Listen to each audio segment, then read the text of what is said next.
প্রিয় শিক্ষার্থী বন্ধুরা, দেখেন আজকে আমরা পঞ্চম শ্রেণীর গণিত বইয়ের 16 পৃষ্ঠার যে উদাহরণ 5 অঙ্কটি দেওয়া আছে এটি নিয়ে আলোচনা করব। কি বলা আছে? পিতার বয়স কন্যার বয়সের 4 গুণ। পিতা ও কন্যার বয়সের সমষ্টি 80 বছর। সমষ্টি মানে কি হয়েছে? যোগফল বা একত্রে। কার কার একত্রে? পিতা ও কন্যা দুজনে মিলে তাদের বয়সটা কত? 80 বছর। আর কন্যার বয়সটা যত হবে তার 4 গুণ হবে পিতার বয়স। মানে কন্যার যদি 1 বছর হয় পিতার হবে 4 বছর। তো তাদের দুজনের সমষ্টি দিচ্ছে 80 বছর। আমাদের বের করতে হবে পিতা ও কন্যার বয়সটা কত। পিতা ও কন্যার বয়স আমাদের বের করতে হবে।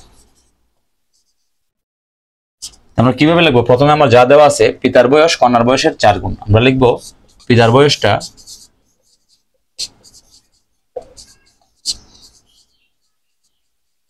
কন্যার বয়সের 4 গুণ।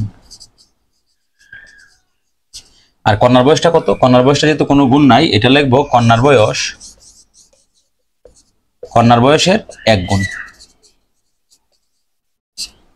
তো পিতার বয়সটা হচ্ছে কন্যার বয়সের 4 গুণ আর কন্যার বয়সটা হচ্ছে কন্যার বয়সের 1 গুণ। তো তাদের দুজনের মিলিত বয়সটা কত হয়েছে দেখেন, 4 আর 1 5 গুণ। কার কার বয়স? পিতা ও কন্যার বয়স 5 গুণ। পিতা ও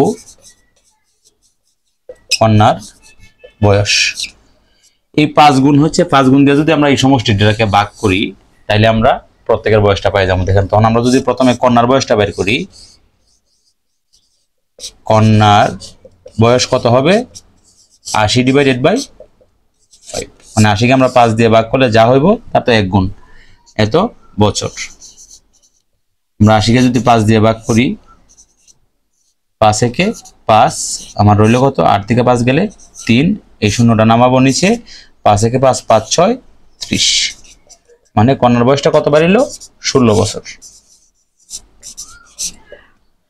এবার আমরা কার বয়সটা বের করবো? পিতার বয়স। পিতার বয়সটা কত গুণ লেখা আছে? 4 গুণ। কার 4 গুণ? ওই যে আপনার কন্যার 4 গুণ। সুতরাং পিতার বয়স আমরা কি করব? এই 16কে জাস্ট 4 দিয়ে গুণ করবো, এত বছর। 16কে যদি 4 দিয়ে গুণ করি, 4 4 24-এর 4, হাতে কত? 2, 4 একে 4 আর 2 6, তাহলে পিতার বয়সটা কত বাড়লো? 64 বছর। আমরা উত্তর লিখব পিতার বয়স 64, কন্যার বয়স 16, মানে তাদের দুজনে মিলা 80। আশা করি ভিডিওটি বুঝতে পারছেন। ধন্যবাদ সবাইকে।